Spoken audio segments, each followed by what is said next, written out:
Hollywood, it's all over at a certain age. And I went, what do you mean? What age? Oh, around 40. Okay, why? Well, it's sort of when a woman becomes, she's done, she's finished, she's unfuckable.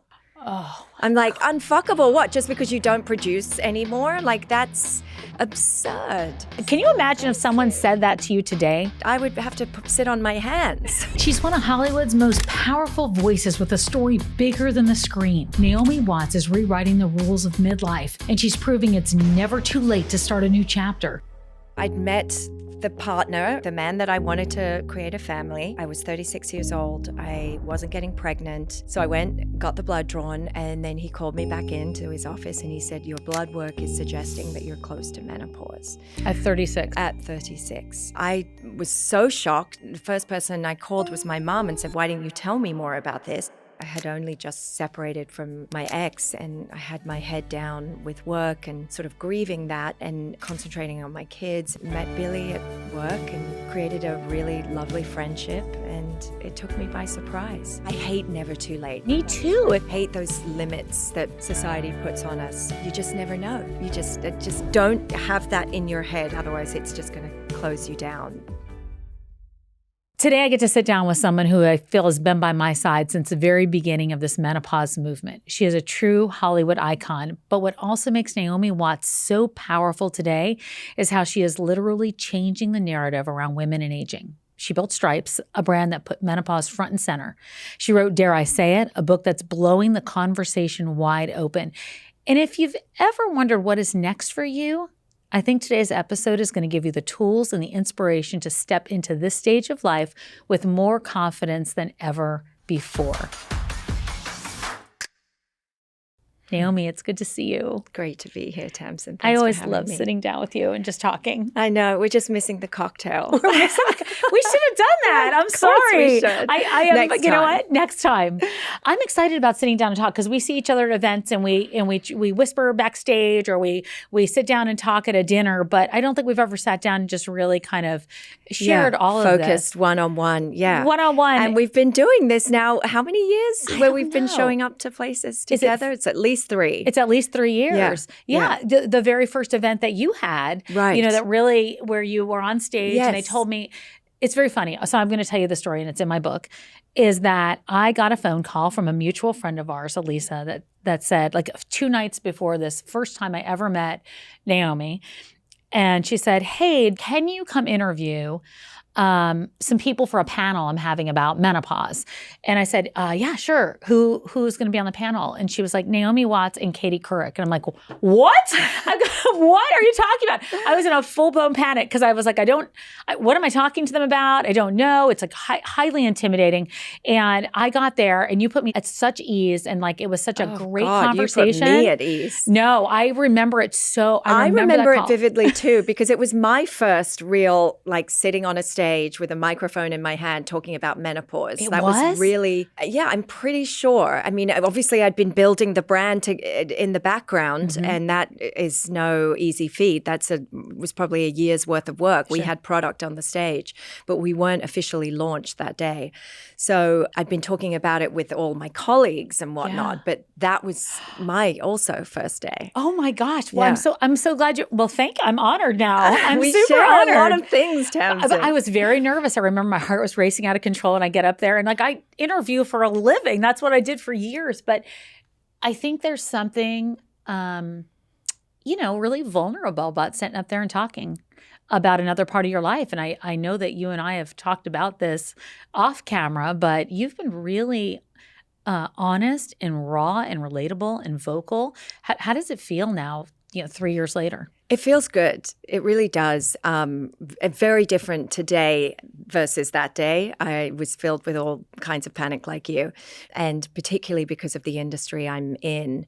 And like you also, was nervous about how that would, how people would react and would that mean, I was no longer hireable in some ways. And I had been told much earlier that because I came into my industry quite late and launched in my early 30s, I was told I'd better get my skates on because Hollywood, it's all over at a certain age. And I went, what do you mean? What age? And they said, well, this agent at the time said, oh, around 40. And I went, okay, why? I'm thinking I know where this goes. And they said, well, it's sort of when a woman becomes, kind of, she's done. She's finished. She's unfuckable. Oh, I'm like, unfuckable? Why are you unfuckable? What, just because you don't produce anymore? Like, that's absurd. Isn't that unbelievable to think? But can you imagine if someone said that to you today? What your response would be versus? Yeah. I mean, I would have to sit on my hands. It's crazy to think that was it wasn't the fault of the agent. It was just the societal message that had been seeped in so deep and been working for a very long time. I mean, when I was told that I was going into menopause at 36, I was so shocked. And the first person I called was my mom and said, why didn't you tell me more about this? I did know that she went in early, like 45, but I didn't know that she had a multitude of symptoms. I didn't know that it went on for a long time. And I said, why didn't you tell me more about this? And she said, well, these are the conversations I didn't have with you because my mom didn't have them with me. Ugh. And so no fault to her. It's just this message that somehow everyone agreed upon that we must suck it up in silence and soldier on. Yes. And, ageism, sexism. Yeah. And then, patriarchy, all of it. Patriarchy. And I think that's interesting because, we both come from industries where youth is just revered, right? Did you always know Hollywood was what you wanted to do or acting was always what you wanted to do since a young age? Or I did. I didn't know Hollywood. I knew that I wanted to act, but I didn't, at a very young age, but I didn't know that it was a job. I thought it was like a hobby, like, playing hockey or, fun. Doing ceramics or something, like something you do on the weekends for classes. And I saw my mom on stage at a very young age. I was like 4 or 5. And I just remember she was gliding across the stage in all these beautiful costumes, talking in a funny voice with a wig on, and so professional. She was playing Eliza Doolittle in My Fair Lady. And I was in the front row with my grandmother waving, like trying to get her attention. Of course, she was being focused and professional and not acknowledging me, but I kept persisting. And eventually, I suppose, to put me at ease, she finally did one of those. And in that moment, I felt transported into the world of make-believe, and I sort of understood it. Like, that's something I want to do. I want the wig. I want the costume. I want the story. I want that lady's voice.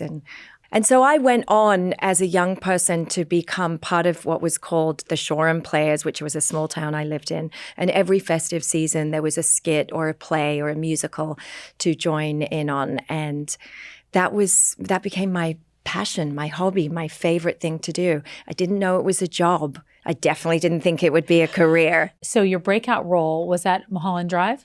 In a way, yes. I had been what's called a journeyman actor before. I was working on lots of different things. What does that mean? Job to job. Okay. Yeah. Bit parts here and there. And completely satisfied with that. As long as I could pay my rent, I was doing what I love to do. And was this here in the U.S. or was this, where was it? I moved from Australia to the U.S. I had felt like I wanted a change. I'd seen a handful of people come over to America and done well. And I thought, maybe I could, I took some meetings over here on a trip through a worldwide trip, met a lot of people, and they're like, yeah, come on, we love Australia, come back. A lot of positive reactions. And then I came back with my, $1,200 in the bank and one suitcase and, a handful of credits, but not recognizable to America. And met with agents again, and they were like, oh, yeah, we met you. That's right. Okay, good luck. And I was like, wait, but I came here because you said. And then I entered into basically a 10-year slog of under the radar, bit parts that would cover my debts. And then, I'd have a little bit more that would, take me through to the next job. And I would consider leaving multiple times. To go back to Australia? To go back to Australia, pack my bags metaphorically and physically. Didn't think I was going to be cut out for this. And then everything changed with Mulholland Drive. So I sort of think about my career in two parts. Okay, I have one small favor to ask you. If the Tamsen Show has ever made you feel seen, stronger, more informed, whatever it is, I'd really love your help. We have just been nominated for a Signal Listener's Choice Award in the self-improvement and self-help category, and your vote would mean everything. You can just scroll down to the episode description, tap the link, and cast your vote. I promise it takes less than a minute, and it really helps us keep amplifying the voices and the stories that matter. Thank you, thank you, thank you for being a part of this community. I'm so excited to keep doing this together. That whole time where you were a working actor, right? Yeah. Journeyman, is that what it's called? Yeah. And then you start, and what age was that then? I probably came here in my mid-20s, early to mid. And then, I think I met with David Lynch for Mulholland Drive. I think I was like 29, because it started off as a TV series, and we did a 2-hour pilot. It was rejected by ABC for being too weird, to David Lynch, go figure. And then the French producers came back a couple years later, or a year and a half later, and said to David, can we make that into a movie? And he said, let me think if I can come up with some ideas. He wrote 20 extra pages and said, Naomi, have you still got the costumes? Come up to the house. I've got some pages. And I said, yes, I'm available. I have the wardrobe right here. And went up and read the most incredible 20 pages that took my character into a whole new sphere and life, right? Yeah, and from that day forward, I haven't had to audition again, and wow. that was a very big change, because I was, in those 10 years prior, I had been, driving across town to pick up pages, and then line up with 20, 30 people. They didn't fax you. They didn't, sometimes they weren't even looking you in the eye or shaking your hand. It was a very demeaning time. And you were driving across town with no maps. You didn't have your maps. Yes, remember those? Yes, of course. What's it called? Thomas Guide or Gregory's in LA? I can't remember. It's a guy's name. I know exactly what you're talking about. Anyway, and pages were missing, and you'd figure it out though, right? Somehow we got there. Yeah. And being told that you were unfuckable. I guess that was at a young age.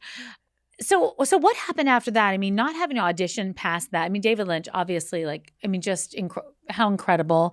And for that to be kind of your first big breakout role and to go from there, but at an age where I have to imagine, and I get it because I was told in my first job, and very different, but in news, that when I hit about 35 years old, I better start, paying attention to what was going on, because I was going to be sort of wrapped up, and by 40 that would be done. I mean, I wonder if they had the same pep talk goes to men as well, though. Can you imagine being a man being told that? No.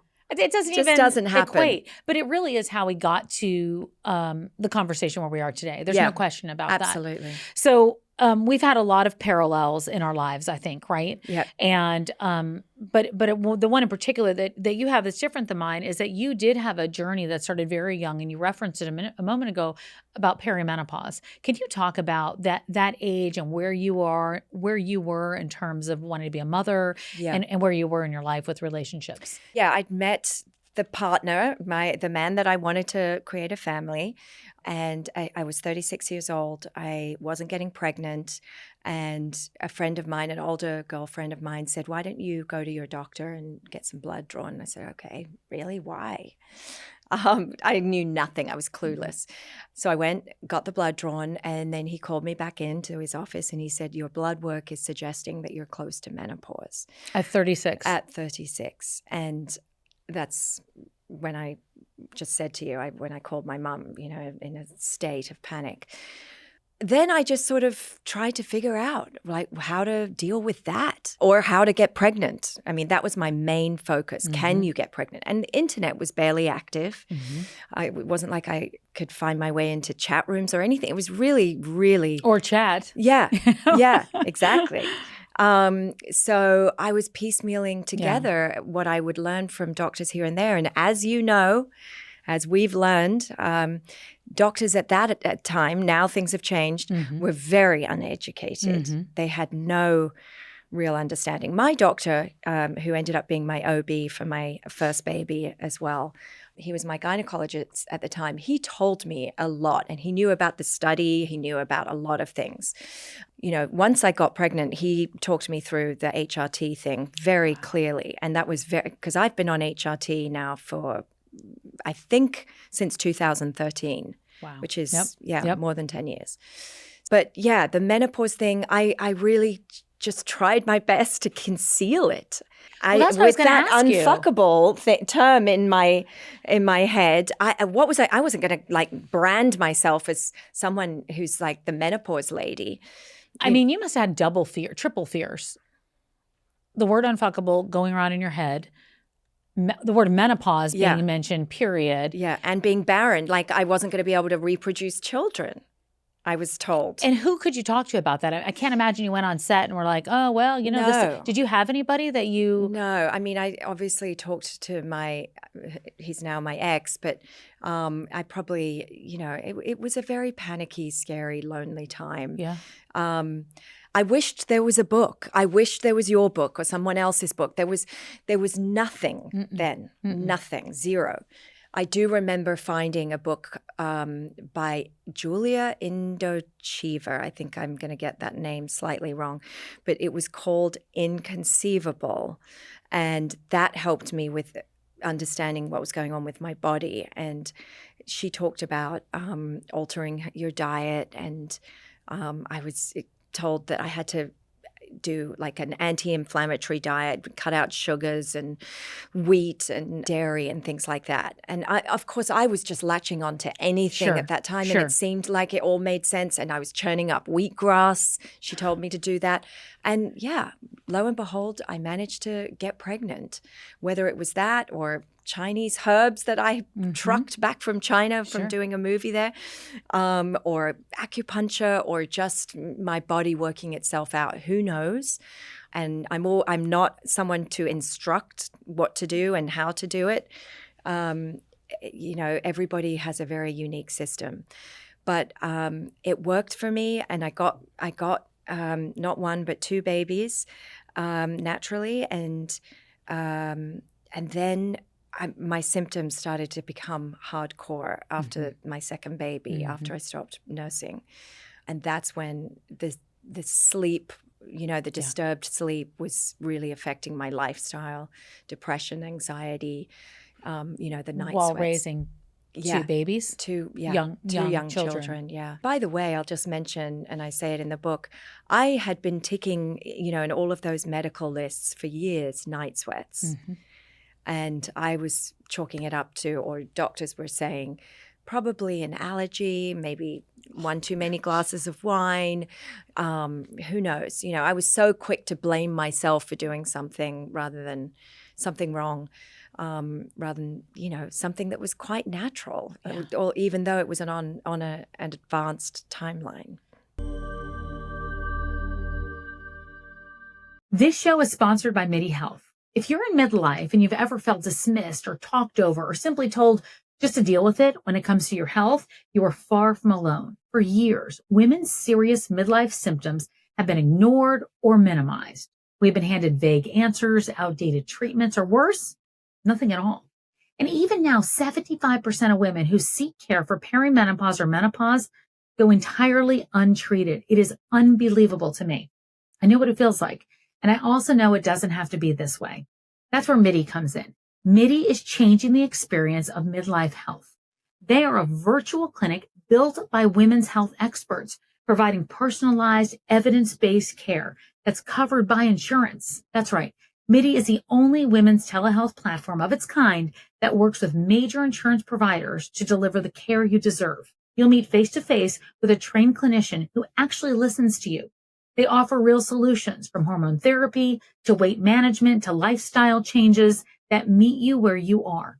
This is not a one-size-fits-all care. This is your care for your second act. Ready to feel your best and write your second act script? Visit joinmidi.com today to book your personalized insurance-covered virtual visit. That's joinmidi.com. Midi, the care women deserve. I think what's so remarkable, I mean, a lot of women don't even realize that during that time in perimenopause, you can get pregnant. Yeah. But to hear that you might not be able to, and you were much closer to menopause than most women are, obviously. At that age. Yeah. And then also to be working and being that industry and the stress of a job and trying to balance it all. I just have to say, like, you know, I've known your story and I know your story, but as we're just sitting here and being able to like unfold it like a little bit slower than we usually do when we're running around doing something, when I just think about that stress on top of stress on top of stress and nobody to talk to about it. Yeah. And the fact that you're so vocal about it now, it just makes me have even more respect for what you're doing, because you're really changing the lives of Naomi, who might be listening to this right now and might be going through something really similar. And ultimately, that's why we're here, right? Yeah, 100%. We needed help ourselves. We needed community, the conversation being as shut down as it was. We needed greater support and treatment from our doctors, and that required us to say, I need help. And is there anyone else out there? Because guess what? Half the population, we're living longer. They're going to need it. Chances are they're going to want the help that we needed. And like I said, I had a friend, I was saying to her, I wish there was a book. I wish there was a book that told us it's not the end. There's ways to, manage this time. How do we manage it? I need information. I need to be told that I can still be fun and sexy and vibrant and alive and dignified and carry on with my career and owning this story. And she was like, why don't you write that? And I was like, well, I'm not a writer and I'm obviously not going to do this and tell. Now I have to write a book? Tell Hollywood, the ages industry that I know about, that would be career suicide. No way. So, I sat on that. But then I guess I got to being past 50, the average age where you're allowed to be in menopause. And we were all stuck home with COVID and ideas were percolating. And so that's when I cold pitched the idea to start my brand, Stripes Beauty. And I reached out to a biotech company and I said, I've had all these problems with my skin and I'm on camera and we lose estrogen all over our body. It creates dehydration from scalp to vag. And I want a woman to feel empowered at this time. I want her to feel like she's earned her stripes, that she can. I love it. She, her experiences add up to something. She matters. Because you didn't feel like that for a very, very long time. Yeah, I didn't. When did you finally feel like it was safe for you to talk about age in Hollywood, or were you always a little bit hesitant even as you were making that call and even as you were saying, hey, I was hesitant all the way. I mean, I was really oscillating between, is this a good idea or a terrible career-ending idea? All the way through. Well, like each sort of milestone moment, like the pitching of it. I remember getting it on a Zoom call with mostly men, and I'm like, I was, sweating bullets, like thinking, are they even going to know what are they going to be like? Get us off this call quickly, but they seem engaged. And, I threw together a pitch deck on my own, like pulling pictures off Instagram and, with the help of my assistant at the time. And, we just like churned it out. And I think we made it interesting enough that the conversation was going to be furthered. And then it led to, yes, we're going to take on this brand and we're going to spend this much money and this much time and do this many products. And we were just, thinking about it and in sort of a think tank way for a good 6 months. And then we launched very, very quickly. And then, the launch became another new set of nerves, like actually letting the story out in public. And I didn't know how Hollywood would take it. But I in the back of my mind, I just thought I needed help. chances are other women would too. How has Hollywood responded? How do people that you walk onto a set with? I mean, I see one show after another that you're doing. How do they respond? How's Hollywood responded? I mean, it's been really great. I mean, nothing but positive. If the negative stuff has happened, it hasn't reached me. Good. I feel like, maybe someone's gone, oh no, she's the menopause lady, or, maybe, but I don't know. I'm Doesn't still seem busy. like it, the phone Naomi. is still ringing. And we've even got directors calling, like Lena Dunham, saying, I've got this bit, in my TV series, and I want you to talk about menopause. How does that sound? And I was like, oh my God, I just want to be in a room with Lena Dunham. She's such a incredible writer, someone I've always wanted to work with. So yeah, it's worked in my favor. Ryan Murphy has created a lot of great work for women of a certain age, and teams of women in one project, whereas usually it's just you and a bunch of men. So it's been pretty great. And I've had like a bunch of people stop me in the street and say, thank you for helping me understand and giving me the dialogue to talk to my partner, my husband, my, family, my, people at work. I'm sure you've had the same reaction. Does it feel different to you though? Because I'm sure that they're like, take a picture with me, Naomi Watts. Yes. And now they're like, it's like, it's a deeper level, right? It's much more meaningful. It gives me purpose. It gives me pride. And I've been stopped on the street and I think, oh God, I don't have my lipstick on. I'm out with the dog. I'm holding a poop bag and, and they want to talk about something really personal and meaningful and ends up with tears in our eyes and hugging perfect strangers. And I love that. I really love that. I do too. And I love that you love that. And I think that that's really important. I mean, you're not somebody that said like, okay, I'm going to take my name and put it on this product. It's something that you needed years ago. It's something that is a bold move, right? In an industry. We've talked about that, which is ridiculous that it's got to be a bold move, but it is. But the bold risks risks, they do pay off. And I don't even think you realize it when it comes from a place of necessity and need and purpose. Right. Yeah. And when it comes from a place of that. Relationships, you and I are on a parallel path of, we both got married in our 50s. Yep. Right. Well, I was 50 years old. And when did you get married? One at City Hall, and we also did like a more celebratory, invited lots of friends. So we've just, if we're going with the City Hall one, which is the official, it's just over 2 years. That's amazing. Congratulations. Thank you. It's different, right? It's like 50 years old, you know who you are. I don't know what it is. I don't know what the answer is. It feels far more intentional because you know yourself. You know you've done the work. You've had the good experiences, the bad experiences. You've recovered. You've succeeded. You've failed. You've done all of it. Mm-hmm. And you've got this much time left. What do you want to do with that time? Yeah. And I met someone by surprise. I really wasn't even looking. I had only just separated from my ex, and I had my head down with work and, sort of grieving that and concentrating on my kids and everything. And met Billy at work and created a really lovely friendship, and it took me by surprise. And then it's slow, like the slowest build, which I think was, I don't know how it went with you and Ira. Too slow for Ira, he said. It was very slow. I wanted it to go slow. And I think it made sense to both of us because, we had, our kids were still young. And and I think building trust. I always say like Ira is a person I want to walk the world with now, you know, and I think that, and I don't mean it like in a goofy, like, oh, I want to walk the world, but in a way that like I enjoy our time. I enjoy him, and it's easy. And it's very different from other relationships that I've been in.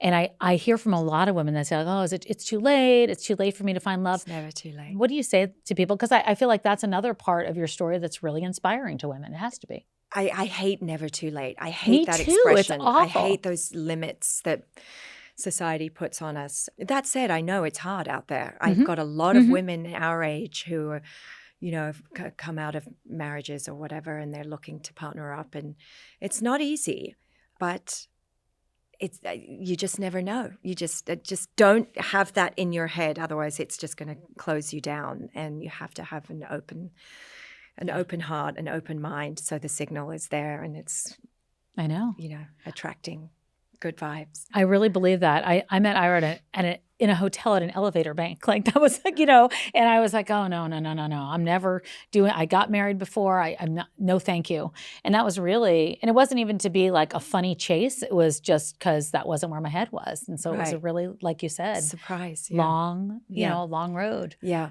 But I think that's the way it probably should go at this point in our lives. Like, because we've seen and experienced a lot of things and where do you want to go? You kind of want to figure that out. Like, is this my person? Is this, do we have common goals? Do we have the same values and things like that?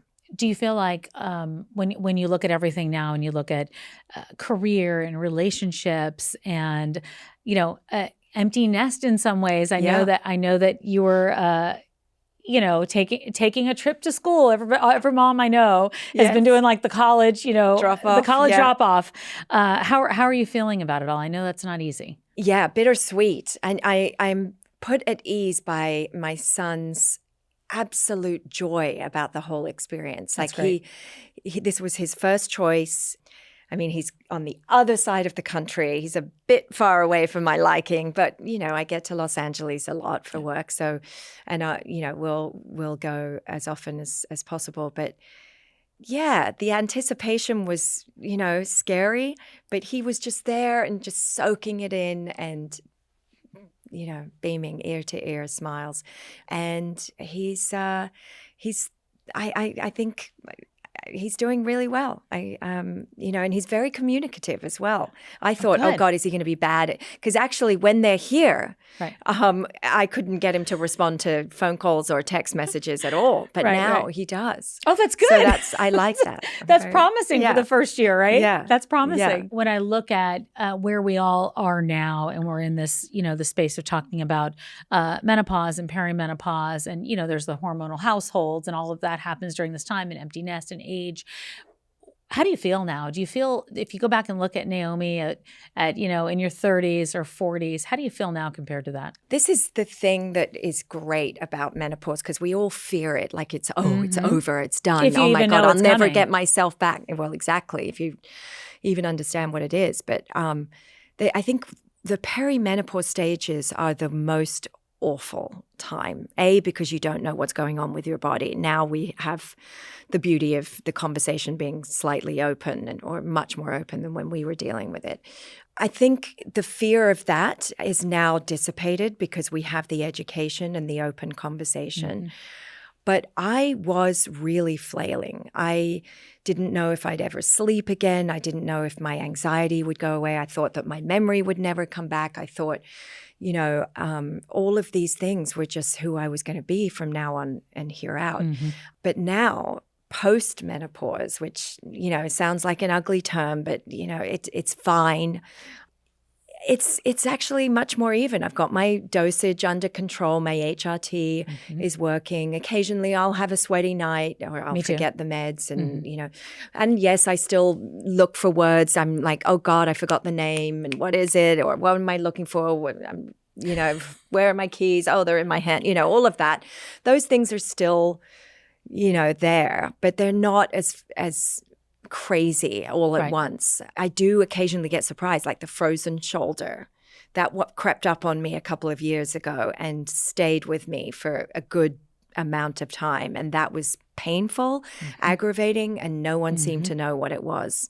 I first heard about it from you because we were standing there and you said something and I was like, I don't know what that is. I don't have that. And lo and behold, about a year ago, I got it. Yeah. Isn't that crazy? It was I know. crazy. And I even spoke to doctors and I said, it's frozen shoulder. And they were like, that's a cute name, but what? And I said, yeah, it's caused by menopause, lack of estrogen, all the receptors all over your body. And he was like, that's cute. I'm like, I'm not being funny here. I'm just saying that I know 12 people who have got the exact same thing, but they just, haven't joined the dots yet. If you've ever caught yourself wondering, am I in perimenopause? What is going on? I've made something for you. It's my free guide called How to Perimenopause. It's 18 pages. Inside, you're going to find insights from some of the top experts I've interviewed, the doctors, the specialists who are leading the conversation on women's health. Inside, you'll find the most common early symptoms to watch for, the exact tests you should be asking your doctor about, lifestyle shifts that actually make a difference from nutrition to movement to stress, and clear next steps so you don't get stuck or feel dismissed by your doctor. You can download this for free right now at tamsenfadal.com/howtoperimenopause. It's also linked in the description because you don't have to figure this out alone. You deserve real answers backed by real expertise. I get interviewed often about why do you think that this is a big conversation right now? And and I always bring up your name in that because I do really think that because women say, oh, Naomi Watts went through something like that. Well, maybe it's okay for me to talk about in terms of normalizing. I'm sure you realize, your voice carries a lot of weight. And I think it's a really beautiful thing. And I don't know if you feel pressure on that or not, but I think it's important that we have voices like yours out there talking about it to make women say, because they might not hear a doctor's voice. They might not hear my voice. They might not hear, but I think thank you for saying that. And I think I bring you along with that. We are normalizing it. We're all of us collectively moving the narrative, and doctors as well. And the doctors write their books and, give us all the hard facts that we need. And we are able to get on panels with them and be in rooms and, learn from them. But also, yes, they need the collective experience to be reflective, whether it's your story, my story, or the women that we include in our stories, in our books, your book over there, so that a woman feels seen, a woman feels understood. And I'm very proud, as I'm sure you are, to be part of that shift. Are you having more women in Hollywood that are talking to you directly about it on sets, on what? Totally. Everyone just owns it straight away now. They'll go, oh, I'm having one, it's their way of saying, I'm in the club. That's what I think too. Yeah. And I get random text messages from celebrities I've not met before. People connect us, and I mention it in the book, it's like a, behind the curtain, confession thing, or, on tag or something.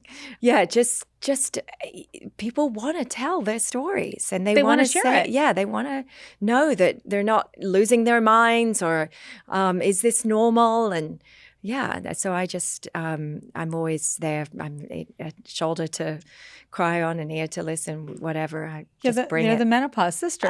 That's what it is. Okay, so we know that the calls didn't stop at 40. They ramped up. You've got a lot of projects out there. I know that you're working constantly.